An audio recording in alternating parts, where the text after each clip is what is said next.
The taste of whiskey still burned in my throat when I realized my life had shattered into 1,000 pieces.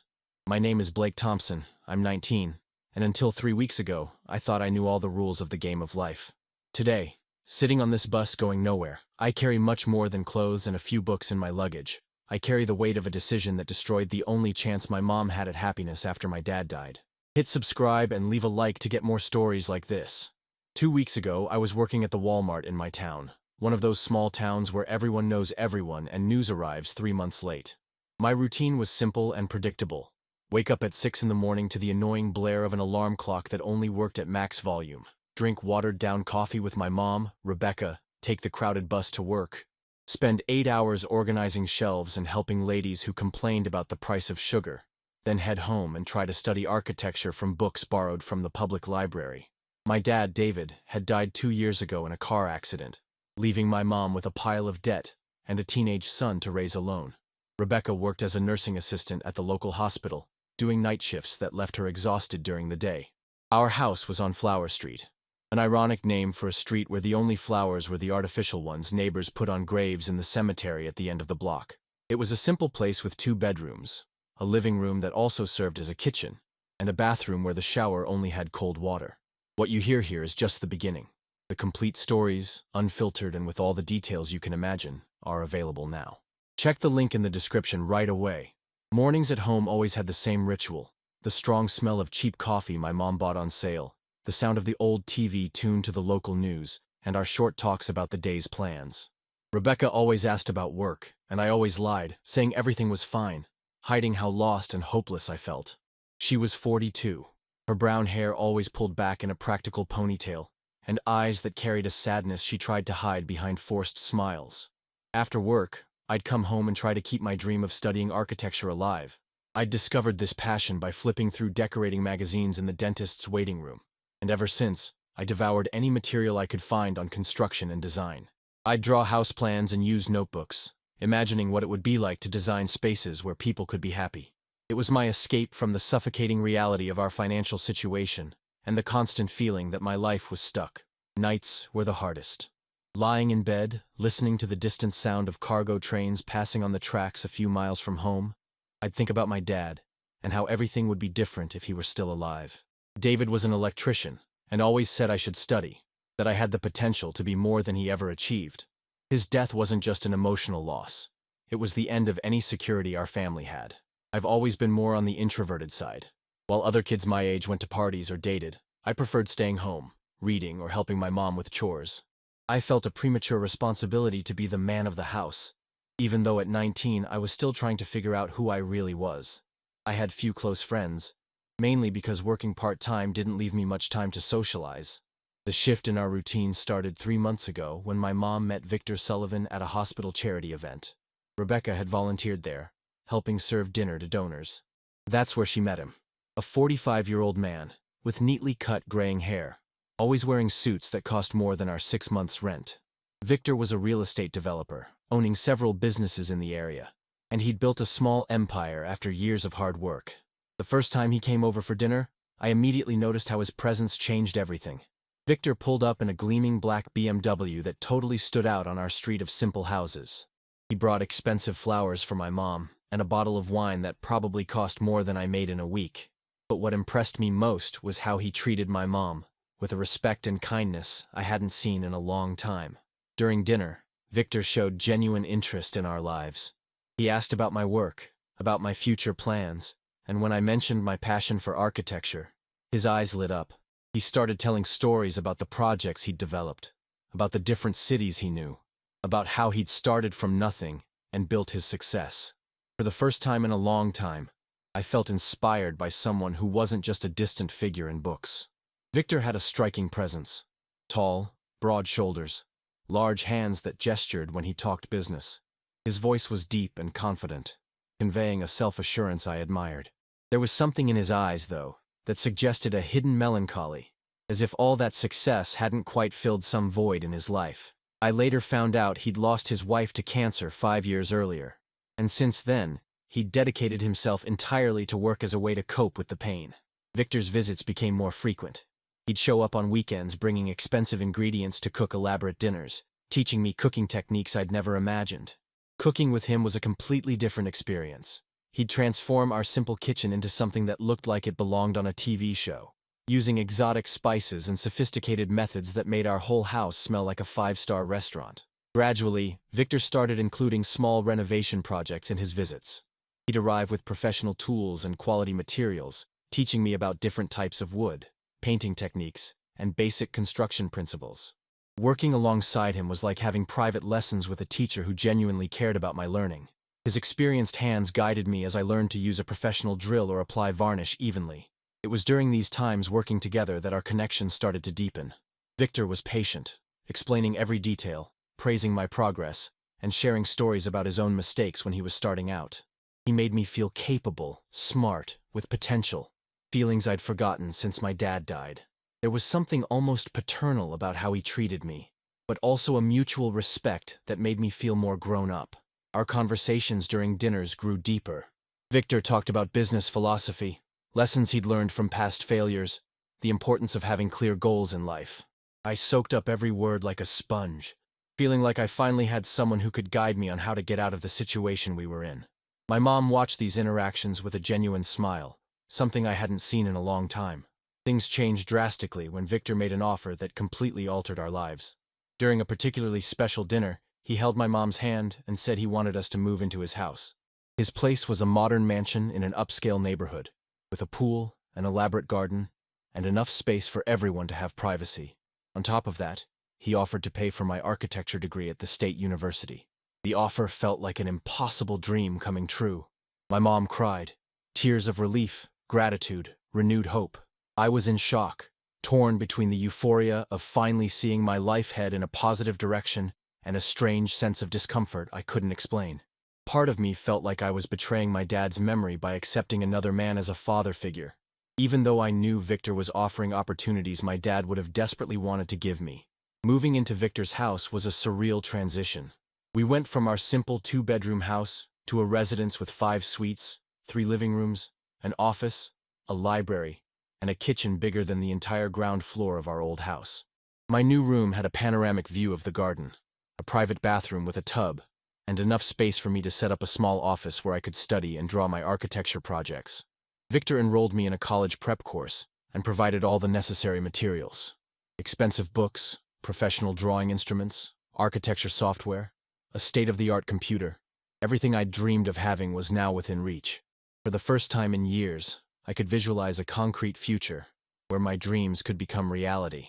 But along with all these opportunities came new internal conflicts. I constantly felt indebted to Victor, as if I needed to prove I deserved all that investment. There was an invisible pressure to be the perfect son, the model student, the young man who would justify all the generosity I was receiving. Sometimes, lying in my luxurious bed, I wondered if I truly deserved all of it, or if it was just a charity project for Victor to feel better about himself. My mom blossomed in this new environment. She stopped working night shifts and started working only during the day, having time to take better care of herself. Her hair grew longer, she bought new clothes, and that genuine smile became more frequent. Seeing my mom happy was one of the best parts of this whole change, even if it heightened my sense of responsibility to make everything work out. Victor showed genuine affection for our family, but I could tell he was also dealing with his own issues. Sometimes I'd catch him looking at photos of his deceased wife or becoming pensive during our conversations. There was a deep loneliness in him that all his wealth and success couldn't fill. Our presence in his home seemed to be healing that wound, creating a family dynamic he'd lost years ago. The first few months in this new life were like living a dream.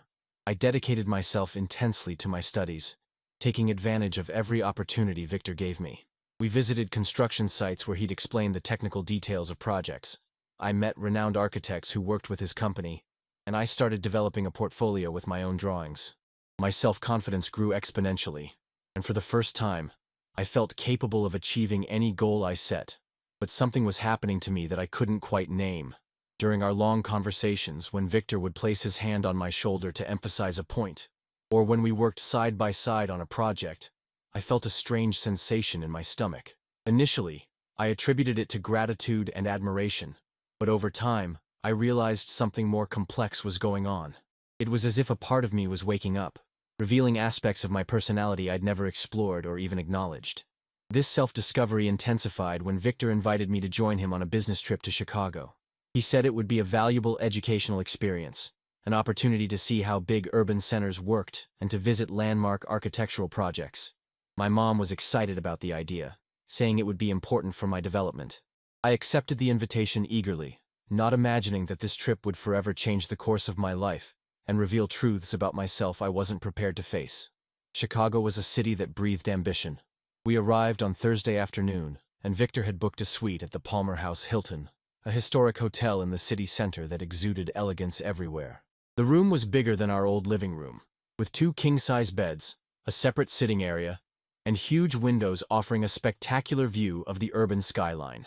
I'd never stayed in such a luxurious place, and every detail, from the Egyptian cotton sheets to the marble in the bathroom, reminded me how distant my previous life had become. During the first day, we visited 3 different construction sites. Victor introduced me as his young protégé, and I saw the respect everyone had for him in the professional world. We walked through concrete structures rising toward the sky, and he explained each construction phase with contagious passion. His knowledge was vast. He talked about material resistance, people flow, how natural light should be utilized in every space. I absorbed it all like oxygen, feeling like I finally belonged. In the afternoon, we visited the city's most renowned architectural firm, where Victor had an important meeting. While he negotiated, I stayed in the waiting room, flipping through specialized magazines and observing the technical drawings on the walls. One of the senior architects noticed my interest and started showing me some projects in development. When he learned I was starting to study architecture, he said something that deeply resonated with me. Architecture isn't just about building buildings. It's about creating spaces where life happens more beautifully. We returned to the hotel late in the afternoon, tired but energized by the day's experiences. Victor suggested we order room service instead of going out for dinner, saying it would be more relaxing. As we waited for the food, he opened an 18-year-old Macallan whiskey he'd bought at duty-free. The woody aroma filled the room, mixing with the subtle scent of his cologne, a masculine, sophisticated fragrance I'd learned to associate with safety and protection. The conversation started about the projects we'd seen that day, but gradually moved to more personal topics. Victor told me about his youth, how he'd built his first company at just 25, the mistakes he made, and the lessons he learned. There was a vulnerability in his voice I rarely noticed, as if being away from home and in a neutral environment allowed him to drop the defenses he usually kept up. "You know, Blake," he said, pouring another shot of whiskey into our glasses, "I never had a child. When my wife was alive, we always put off that decision, thinking we'd have infinite time ahead. After she died, I closed myself off to any possibility of a family." He paused, looking out the window at the city lights beginning to turn on. "Meeting you and your mom changed that. For the first time in years, I feel like I have a real family." His words touched me deeply. I felt a mix of gratitude, affection, and something more I couldn't identify. The whiskey was starting to kick in, making my thoughts less filtered and my emotions more intense. Victor continued talking about his loneliness, how he'd used work as an escape, how our presence in his life had filled a void he hadn't even realized existed. "And you?" he asked, turning to look directly at me. "How are you feeling with all these changes? I know it can't be easy to accept a stranger into your family, especially after losing your dad." The question caught me off guard. No one had directly asked me about my feelings regarding this whole situation. I was used to being the strong one, the one who adapted, the one who didn't cause problems. But there, in that intimate setting, with the alcohol relaxing my defenses, I felt the need to be honest. At first, I felt guilty, I admitted, my voice lower than usual, like I was betraying my dad's memory by accepting you as a father figure. But over time, I realized my dad would have been happy to know someone was taking care of us. I paused, taking another sip of whiskey. "What confuses me is that sometimes I feel things I shouldn't feel." Victor moved closer to me on the couch, his physical presence becoming more intense. "What kind of things?" My heart pounded in my chest. There was something in the tone of his voice, in the way his eyes studied me, that suggested he already knew the answer to that question. The atmosphere in the room seemed to have shifted. The city lights created a more intimate setting. The sound of traffic below became a distant murmur, and the closeness between us was charged with a tension I didn't know how to interpret. I admire you," I managed to say, feeling my face flush. "More than I should admire. Sometimes when we're working together, or when you put your hand on my shoulder, I feel something in my stomach I can't explain. My voice was trembling, but I needed to get it out. I've never felt this way about anyone before. Victor placed his glass on the coffee table and turned completely to face me. His eyes held an intensity I'd never seen before. "Blake," he said softly, "you're discovering who you are. It's normal to have confusing feelings at this age, especially when you find someone who awakens something new in you." His hand moved slowly to touch my thigh, a touch that sent waves of electricity through my entire body. "What matters is that you're honest with yourself about what you feel." I was trembling, not from fear, but from an anticipation I didn't know how to process. What if what I feel is wrong? "There's no right or wrong when it comes to genuine feelings," Victor whispered, his hand slowly moving up my leg. "There's only honesty and authenticity." The world around us seemed to disappear. I could feel the warmth emanating from his body, the scent of his skin mixed with his cologne, the rough texture of his stubble as he leaned closer. My breathing was ragged, my heart pounding so hard I was sure he could hear it. When our lips met, it was as if a dam had burst inside me. The kiss started hesitantly, almost experimental, but quickly intensified. Victor's hands tangled in my hair, pulling me closer, as I completely surrendered to that feeling that had been growing inside me for months without me knowing how to name it. It was like discovering a secret language my body had always known how to speak. Every touch was a revelation, every movement a discovery. Victor guided me with experienced tenderness, his hands exploring my body, as if it were a precious map he wanted to memorize. I felt like a musical instrument being played for the first time by someone who knew exactly which strings to pluck to create the perfect melody. We moved to his bed like two magnets drawn by an inevitable force. Victor slowly removed my shirt, his fingers tracing my skin with reverence, as if every inch were a valuable discovery. I was lost in sensations I'd never experienced, my body responding in ways I didn't even know were possible. When he whispered my name against my skin, it was as if he were awakening a part of me that had been dormant my entire life. His hands were firm, yet gentle, guiding me through uncharted territories, with the patience of a teacher and the passion of a lover. Each moment stretched as if time had lost its meaning, each sensation amplified until I couldn't distinguish where my body ended and his began. The climax arrived like a perfect storm, intense, transformative, and completely inevitable.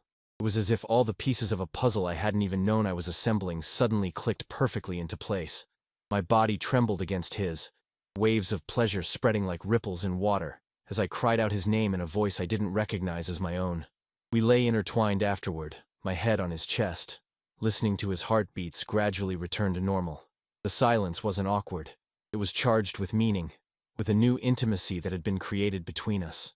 Victor ran his fingers through my hair, a tender gesture that contrasted with the intensity of what had just happened. "Are you okay?" he asked softly, his voice hoarse. I nodded against his chest, still processing the magnitude of what had happened. It was like I'd crossed a bridge that couldn't be uncrossed. Everything in me had changed, not just my understanding of sexuality, but of who I truly was beneath all the expectations and roles I'd assumed. "It was my first time," I murmured, feeling the need to share that information. Victor hugged me tighter. "I know, and it was perfect." But even in that moment of absolute intimacy, a part of me began to process the implications of what had happened. We had crossed a line that would change everything. Our relationship, the family dynamic, the future I had imagined. It was simultaneously the most beautiful and most complicated moment of my life.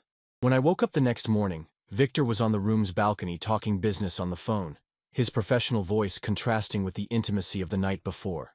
I lay there watching him, noticing details I'd never perceived before. The way his shoulders slightly slumped when he was concentrating, how his fingers gestured even during a phone call, how the morning light highlighted the gray strands in his hair.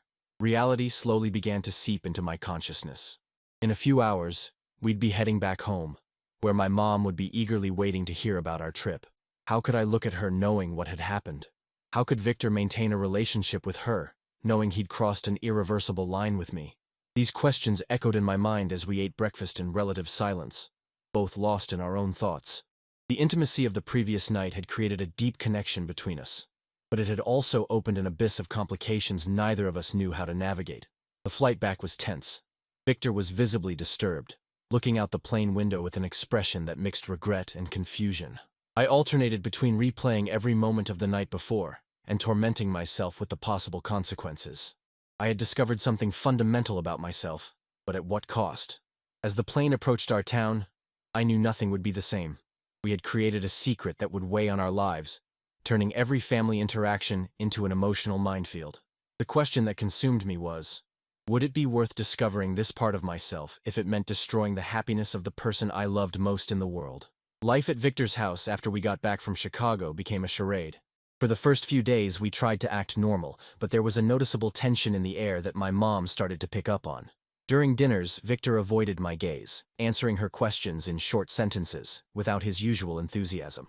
I forced myself to act as if nothing had changed. But every casual gesture from him, a hand on my shoulder, an encouraging smile, now carried an emotional weight that left me breathless. My mom, Rebecca, noticed the change in Victor's behavior within the first week. She tried to talk to me about it, asking if something had happened during the trip, if Victor was disappointed in me somehow. Lying to her felt like swallowing shards of glass. I made up excuses about him being stressed with business, about work pressures, anything that could explain the sudden distance that had grown between us. The next 2 weeks were a silent agony. Victor started coming home later from work, avoiding the family dinners that used to be sacred. When he was present, he was polite but distant, treating me like any young man, without the paternal intimacy he had built over the previous months. This change was devastating for me, as I had discovered not only a new facet of my sexuality, but also a deep and complicated love for him. In the early hours of the morning, I'd lie awake, reliving every moment of our night in Chicago. The taste of his lips, the warmth of his hands, the way he had whispered my name, all of it mixed with a growing guilt that gnawed at me. I had betrayed my mother in the most intimate way possible, even if she would never know. The man she loved, who had become our savior, now carried a secret that could destroy our family. Victor was also visibly tormented. I'd watch him during breakfast, noticing the deep circles under his eyes, the slight tremor in his hands when he held his coffee cup. He had lost weight, and his usual confident expression had been replaced by a melancholy he tried to hide behind forced smiles when my mom was around. It was obvious he was grappling with the same issues that kept me awake at night. The situation came to a head one Thursday evening. Victor had arrived home late again, and my mom was waiting for him in the living room, wearing the blue dress he had bought for her the month before. She had prepared a special dinner, lit candles, and created a romantic atmosphere, hoping to reconnect with the man she felt she was losing without understanding why. I was in my room, trying to focus on my studies, when I heard raised voices from the living room. I moved closer to the stairs and managed to catch fragments of the conversation. My mom was directly asking what was happening, why he had changed so much, if she had done something wrong. Victor's voice was tense, evasive, saying he was just going through a tough time at work. "Victor, please, be honest with me," I heard my mom say, her voice cracking slightly. "I know something's changed. You barely look me in the eye. If you don't want me anymore, at least have the courage to tell me." The silence that followed was deafening. I crept down a few steps of the stairs, hiding in the shadows, and saw Victor with his back to my mom, his hands resting on the windowsill. His shoulders were tense, and I could see the internal struggle happening in his posture. "Rebecca," he finally said, his voice almost a whisper, "you deserve someone better than me, someone who can love you the way you deserve to be loved." "But I thought you loved me," she replied, and the desperation in her voice broke my heart. "I did," Victor said, turning to face her. "I do. But something changed in me. I can't be the man you need anymore. I can't pretend I can give you what you deserve." My mom started to cry, a low, desperate sound that made me clench my fists until my nails dug into my palms. Victor approached her, as if to comfort her, but stopped halfway, his hands falling limply to his sides. "I think it would be best if you two went back to your own place," he said finally. "I'll keep paying for Blake's college, of course. That doesn't change. But I need space. I need to sort some things out with myself." My world crumbled around me. I knew exactly what Victor couldn't say. He couldn't look at my mom anymore without remembering what had happened between us. He couldn't pretend to be the perfect family man knowing he had crossed a moral line that tormented him. My mom was losing the happiness she had found because of something I had done. I ran back to my room before anyone saw me, shut the door, and threw myself onto the bed, stifling my sobs into the pillow. The guilt that had been building inside me over the past few weeks exploded like a bomb. I was responsible for destroying the only chance at happiness my mom had found after my dad died. Because of my confusion, my feelings, my lack of control, she was losing the man she loved. For the next few hours, I listened to the sounds of the argument escalating into tears, then into a heavy silence. Victor left the house around 11 that night, and I heard my mom crying alone in the living room until the early hours. Every sob from her was a stab in my chest, a reminder that my personal discovery had come at too high a cost. The next morning, my mom was in the kitchen trying to keep it together, but her red, swollen eyes told the whole story. She told me Victor had asked for some time, that maybe it would be best if we went back to our old house for now. Her voice was controlled, but I could see the tremendous effort she made not to break down in front of me. "Mom," I said, my own voice failing. "I'm so sorry." She looked at me with surprise. "Why? You didn't do anything wrong, my love. Sometimes things just don't work out between adults. It's not your fault." But I knew it was. I knew exactly why Victor had changed. Why he couldn't look at her the same way anymore. Why our dream family had disintegrated. And that truth was killing me inside. I spent the whole day thinking about how to handle the situation. I could confess everything to my mom, but that would only transfer my pain to her and destroy her image of Victor forever. I could try to talk to Victor, beg him not to break up with my mom, but I knew it was too late. He had already made his decision to protect everyone's sanity. The only option that made sense was to remove myself from the equation completely. If I wasn't there anymore, maybe Victor could go back to loving my mom without the complications my presence represented. Maybe they could rebuild what had been broken if I wasn't there as a constant reminder of that moment in Chicago. That night, I made the hardest decision of my life. I was leaving. I started planning my departure with the care of a military strategist. I couldn't just disappear. That would cause panic and alert the police. I needed a plausible story that would allow my mom to accept my absence without suspecting the real reasons. The lie I created was cruel but necessary. I called my mom from work the next day, saying I'd received a call from my paternal grandpa, who lived in another state. I made up that he was sick and had asked me to come live with him, to take care of him in his last years. It was a lie that played on the sense of family duty she had taught me, making it impossible for her to stop me from going. "But what about college?" she asked, worried. "And Victor said he'd keep paying for your studies." "I can study there too," I lied. "Grandpa has money saved to help me, and it's what Dad would have wanted me to do. Take care of family." I could hear the conflict in her voice. She didn't want to see me go, especially now when our life was already falling apart. But she also couldn't argue against the duty of caring for an elderly relative. It was exactly the reaction I had predicted. I spent the next week preparing for my departure. I sold some personal items to gather money for the trip, researched bus routes to distant cities, and created a detailed story about where I'd be living in case my mom wanted to visit. Every preparation was like hammering another nail into the coffin of my old life. Victor didn't show up at home that week. My mom said he was thinking about the relationship, but I knew he was just avoiding facing the situation. Part of me hoped he would try to convince me to stay, that he would fight for our strange, complicated family. But maybe he also knew that my leaving was the only way to resolve the situation without completely destroying everyone involved. The night before I left, my mom made my favorite dish for dinner. We ate in silence, both knowing it was a goodbye, even if she didn't know it was permanent. After dinner, she hugged me for a long time, whispering that she loved me and that I would always have a home with her. "You're all I have," she said, her tears wetting my shoulder. "Promise you'll call me every day?" "I promise," I lied one more time, knowing it would be impossible to keep regular contact without revealing my whole story was false. That night, I wrote a letter to Victor that I never intended to send. In it, I explained my feelings, apologized for complicating his life, and thanked him for everything he had done for our family. I wrote about how our night in Chicago had been simultaneously the most beautiful and most destructive moment of my life. In the end, I tore the letter into small pieces and threw it in the trash. Some words were too heavy to be shared. On the morning of my departure, my mom insisted on taking me to the bus station. During the car ride, she talked about how proud she was of me, about how happy my dad would be to know I was being a responsible grandson.